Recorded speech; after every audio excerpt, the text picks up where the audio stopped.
Hello viewers. ஸ்டானட் Alan அப்படிங்கிற ஒரு English expert அடிக்கடி சொல்வாரு, words should be at work அப்படிம்பாரு. அதாவது words should be in place. எந்த வார்த்தை எங்க இருக்கணுமோ அங்க இருந்தாதான் அந்த வார்த்தைக்கும் மதிப்பு, நம்ம பேசக்கூடிய இங்கிலீஷுக்கும் மதிப்பு, எழுதக்கூடிய இங்கிலீஷுக்கும் மதிப்பு. அப்படிங்கிறது தான் இந்த வீடியோ நமக்கு ஒரு எடுத்துக்கா இருக்கு. இப்ப நம்ம ஒரு 8 விஷயங்கள் பார்க்கலாம். இப்ப நம்பர் 1 நம்ம பார்க்க போறோம். நம்பர் 1ல some words are meant for people, some are for animals, plants and things. சில வார்த்தைகள் மக்களுக்காகவே பயன்படுகின்றன, சில வார்த்தைகள் விலங்கு, சில வார்த்தைகள் தாவரங்கள், சில வார்த்தைகள் பொருள்கள். அப்படிங்கிற வெவ்வேறு இதுகளுக்கு வெவ்வேறு வார்த்தைகள் பயன்படுது அப்படிங்கிறது தான் இந்த நம்பர் 1 நமக்கு எடுத்துக்காட்டா இருக்குது. அதுதான் இந்த படமும் அதுதான் சொல்லுது. எக்ஸாம் பாருங்க. பீப்புளுக்கு இறந்தவங்களை பத்தி சொல்லும்போது கார்ப்ஸ் அப்படிங்கிறதும், இது இறந்த அனிமலை பத்தி சொல்லும்போது கார்காஸ் அப்படிங்கிறோம். இந்த கார்காஸ் அப்படிங்கிறது ஒரு அனிமல் இறந்து இப்ப நம்ம ஆத்துல மருந்து வருதுன்னு வைங்களேன், அதை கார்காஸ் அப்படின்ட்டுருவோம்.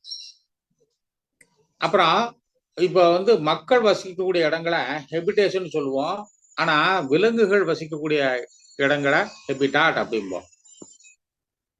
அப்புறம் இந்த கடவுள்கள், அதாவது நம்முடைய காட்ஸ் வசிக்கக்கூடிய இடத்த அபோர்ட் அப்படிம்போம். அதாவது அறுபடை வீடு அப்படின்னு நம்ம கேள்விப்பட்டிருக்கிறோம். அறுபடை வீட்டுக்கு நம்ம போயிருக்கோம் நிறைய தடவை. ரெசிடென்ஸ் அப்படிங்கிறது சாதாரணமா நம்ம இருக்கக்கூடிய இடங்கள், ஹவுஸும் அப்படித்தான். இந்த அபோர்ட் அப்படிங்கிற வார்த்தையை மட்டும் நம்ம கடவுள்களுக்கு பயன்படுத்துறோம். ஆனா அதே நேரத்துல இந்த பாருங்க, அனிமல்ஸுக்கு என்ன சொல்றோம் பாருங்க, கேவ் குகை, டென்னு அதுவும் குகை தான். கூப்புங்கிறது இந்த கோழிகள் அடைக்கும் பார்த்தீங்களா, அந்த கூண்டு.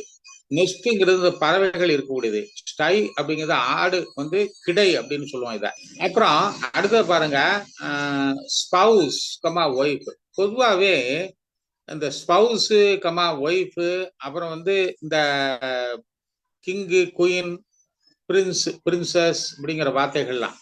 இந்த ஸ்பவுஸ் அப்படிங்கிறது இந்த கடவுள்களை சொல்லும்போது, த லார்ட் சிவா ஹாஸ்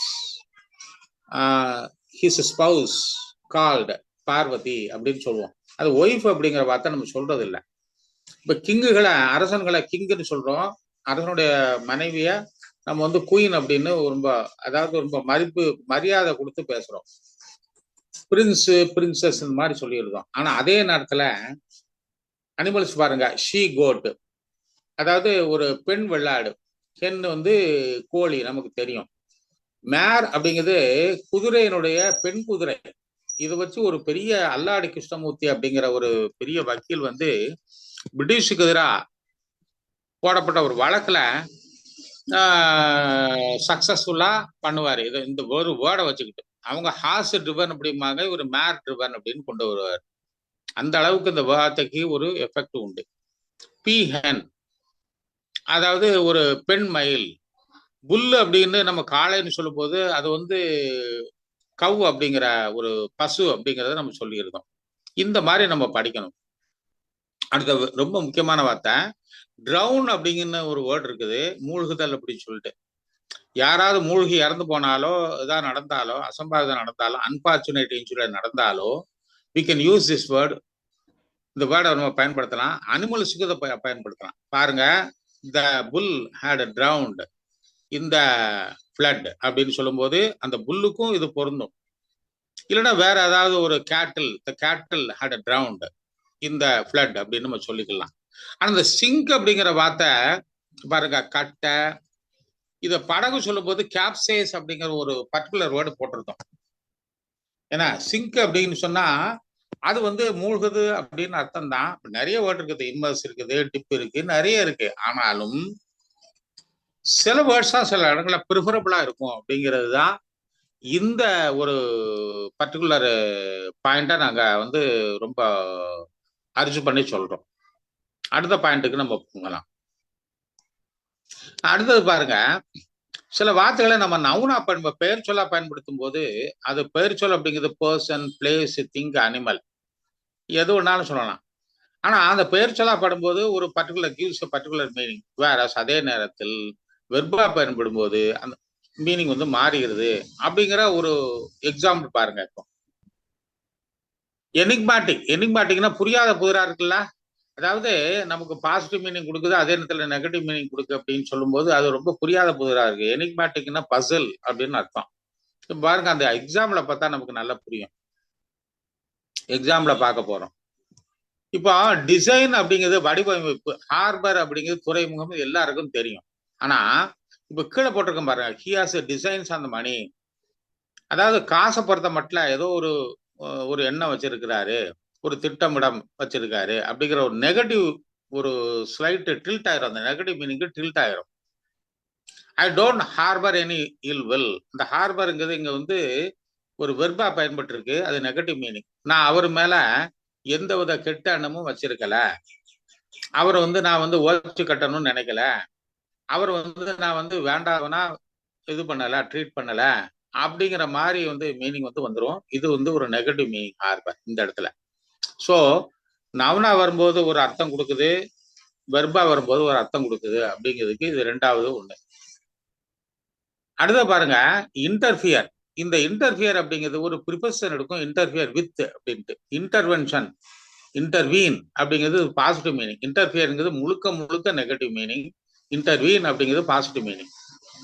இது இங்கிலீஷ் மீனிங் என்னன்னா, take part in the concerns of others. மற்றவங்களுடைய கன்சர்ன்ஸ் அப்படின்னா ஒரிஸ்ல நம்ம வந்து ஈடுபடுறது அப்படின்னு அர்த்தம். இப்போ யாராவது ரெண்டு பேரும் சண்டை போடுறாங்க, இல்லாட்டா யாருக்கா ரெண்டு பிரச்சனை வருது, அந்த பிரச்சனையில நம்ம இன்டர்ஃபியர் பண்றது, இது பொதுவான ஒரு விஷயம், எல்லாருக்கும் தெரியும். ஆனா நான் நிறைய வேர்டு கொடுத்துருக்கேன் பாருங்க. பட் இன், நோஸ், அதாவது மூக்க நுழைக்கிறது. மெடில், இதுவும் அப்படிதான். மெடில்னா அது வந்து அவர் விரும்பாம நம்ம வந்து அதுல மூக்க நுழைக்கிறது. போக்கு, ஃப்ரை அப்படிங்கிறது ஆக்சுவலா இது எட்டி பார்க்கறது அர்த்தம்னு வரும், எட்டி பார்க்கிற அப்படிங்கிற அர்த்தம் வரும். அது போக மற்றவங்க விஷயத்துல நம்ம வந்து தலையீடு பண்றோம் அப்படிங்கிற அர்த்தம் வரும். இந்த இன்ட்ரூட் அப்படிங்கிறத நான் ரொம்ப தமிழாக்கம் பண்ணும்போது கரடி அப்படின்னு சொல்லுவேன். அந்த வேண்டாத விருந்தாளி அப்படின்னு சொல்லுவோம் இல்லையா. நம்ம சில நேரங்களில் சில பேரை வந்து விரும்ப மாட்டோம், அந்த இடத்துல வந்து அவர் வந்து கரடி மாதிரி வந்துட்டாரு அப்படிங்கிற மாதிரி வந்து இன்ட்ரூட் அப்படிங்கிற வார்த்தை வரும். இவ்வளவும் வந்து பாசிட்டிவ் நெகட்டிவ் மீனிங்ல வந்து நமக்கு மிக்ஸ் ஆகி வருது பாருங்க. அதை நம்ம பார்க்கணும். இதுதான் மூணாவது பாயிண்ட். நாலாவது பாயிண்ட பாருங்க. இப்ப கனெக்ட், லிங்க் அப்படிங்கிற அர்த்தத்துல நான் சில வேர்டை கொடுக்க போறேன். இன் கொல்யூஷன் வித் அப்படிங்கிறதுனா நெகட்டிவ் மீனிங். அண்டர்ஸ்டாண்டிங் இருக்கணும். யாரோ ஒரு வியாபாரிக்கும் இன்னொரு வியாபாரிக்கும் நம்ம வந்து லாபத்துல நிறைய லாபம் வச்சு விற்கணும், இப்ப கார்டல் ஃபார்ம் பண்ணணும் அப்படின்னு நினைச்சு பண்றோம் பார்த்தீங்களா. அந்த மாதிரி இடத்துல இன் கொல்யூஷன் வித், சூண்டு விலையை நம்ம இப்படித்தான் வைக்கணும், இதை வந்து நம்ம வந்து தக்காளி விலையை நம்ம இப்படித்தான் ஃபிக்ஸ் பண்ணணும் அப்படின்னு பேசி வச்சுக்கிட்டு சீக்கிரட்டா ஒரு அண்டர்ஸ்டாண்டிங் இருக்கும் பார்த்தீங்களா. அந்த இடத்துல இன் கொல்யூஷன் வித் அப்படிங்கிற வார்த்தையை பயன்படுத்தலாம். ஆனா அந்த நெக்ஸஸ் அப்படின்னு வரும்போது அது பாசிட்டிவாகவும் வரும், நெகட்டிவாகவும் வரும். ஆனா இன் டேண்டம் வித் அப்படிங்கிறது பாசிட்டிவா மட்டும்தான் வர்றதுக்கு வாய்ப்புகள் இருக்குது. அதனால டேண்டம் அப்படின்னு சொல்லி ஒரு கம்ப்யூட்டர் கம்பெனி கூட இருக்குது. ஸோ அது டேண்டம் அப்படிங்கிறது ஒரு பாசிட்டிவ் மீனிங் வந்துடும். இது அவ்வளவுமே கனெக்ட் கமா லிங்க் அப்படிங்கிற அர்த்தத்தில் வருது. குத்த பாருங்க, ரிசல்யூட், ஸ்டெட்ஃபாஸ்ட். நம்ம ஒரு விஷயத்துல டிட்டர்மினேஷன், அதை இதை செய்தே ஆகணும் அப்படிங்கிற ஒரு வெறியில் அறையுதம்னு வைங்களேன், அதை ரிசல்யூட் அப்படின்னு சொல்லலாம், ஸ்டெட்ஃபாஸ்ட் சொல்லலாம். ரெண்டுமே பாசிட்டிவ் மீனிங். இது வந்து டிட்டர்மினேஷன் அப்படிங்கிற ஒரு மீனிங்ல வருது இந்த ரெண்டு வார்த்தைகளுமே. ஆனா அதே நேரத்துல ஸ்டபன் பாருங்க, பிடிவாதம், ஆப்ஸ்டினேட், அதுவும் பிடிவாதம் தான். முயலுக்கு 3 கால் அப்படின்னு சொல்றோம் பார்த்தீங்களா, பிடிவாதம் பிடிக்கிறது. அந்த மாதிரி நேரங்கள்ல இந்த வேர்டை பயன்படுத்தினா கொஞ்சம் நல்லா இருக்கும், நெகட்டிவ் மீனிங் இந்த ரெண்டும். இது 5th.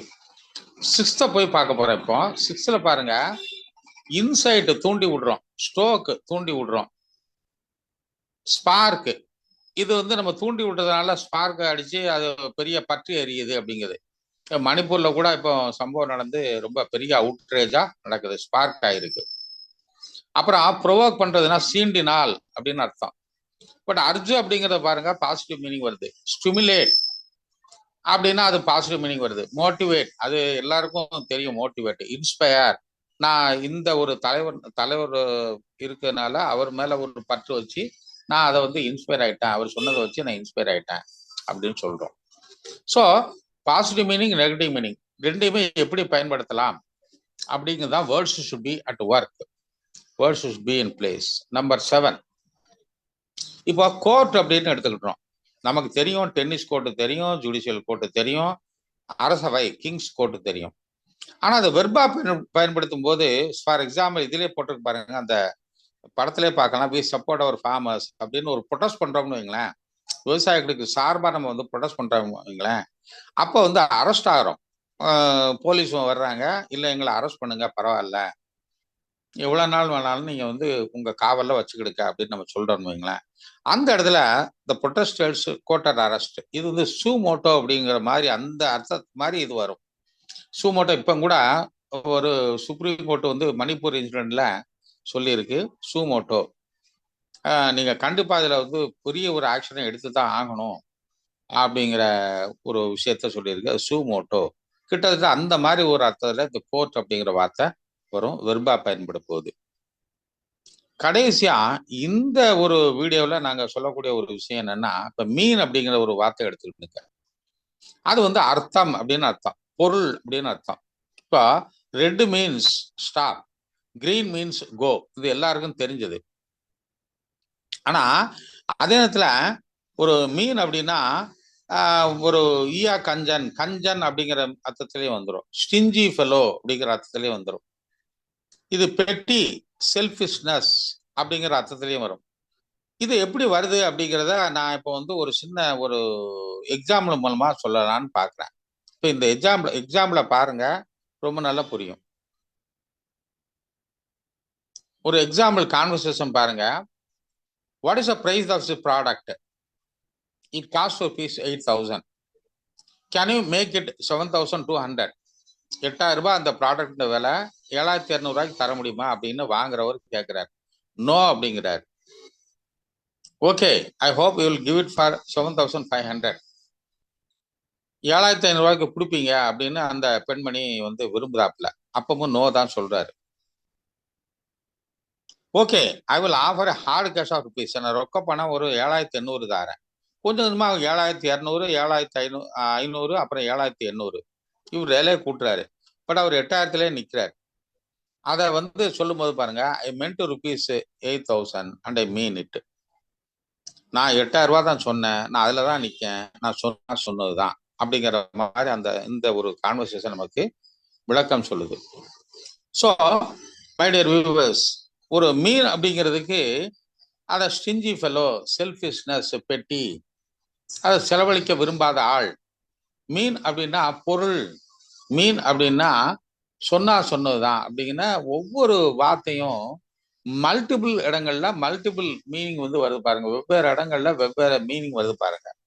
அதனாலதான் அந்த வீடியோவுக்கு words should be in place, words should be at work அப்படின்னு நாங்க வந்து தலைப்பு கொடுத்துருக்குறோம். இந்த மாதிரி படிக்க ஆரம்பிச்சா ரொம்ப நல்லா இங்கிலீஷ் பேசலாம், ரொம்ப நல்லா இங்கிலீஷ் எழுதலாம். தேங்க்யூ.